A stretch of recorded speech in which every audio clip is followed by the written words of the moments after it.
Show me your story. The one I never read. Please. It was a rewrite of my first I Wish story. I wrote it just after we met.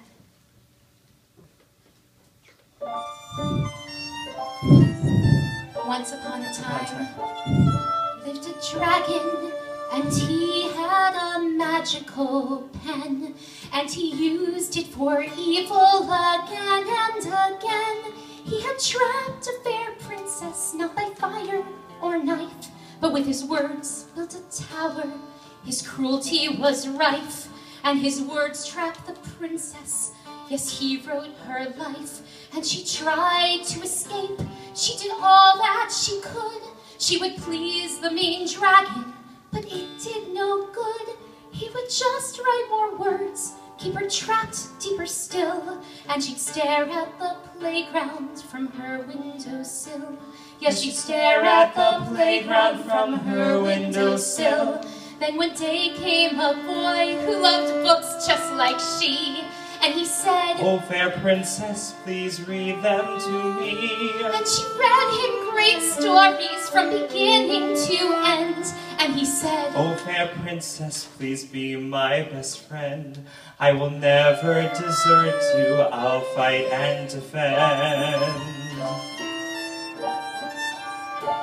The boy came to the tower at least once a day, and he wished that his princess could come out to play. She would greet him with joy, she would never complain, but he could see past that. Yes, he saw her pain, and he knew he must free her, so he rattled his brain. Then one day he yelled out, "Have I got a plan? And it might be all hopeless, but let's try all we can. I can't take any more of your sad, lonely looks.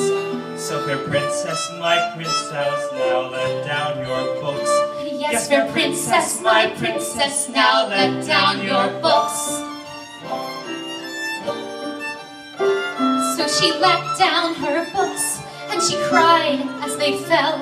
Life with just dragon words was a life made of hell. Yes, his words are quite strong, but I think you'll agree. Stronger still are the words here that you read to me. I will build you a staircase, and then we will see.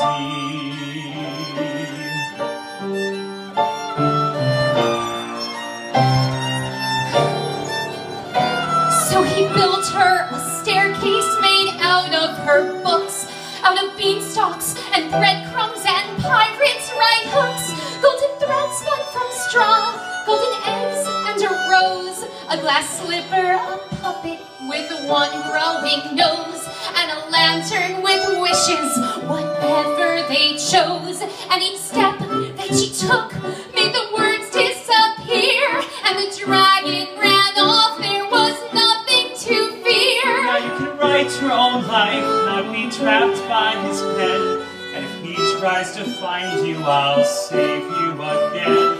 Yes, if he tries to find you, I'll save you again. The friends gathered their books and were pleased with their plight, and with fairy dust sprinkled, they began to take flight.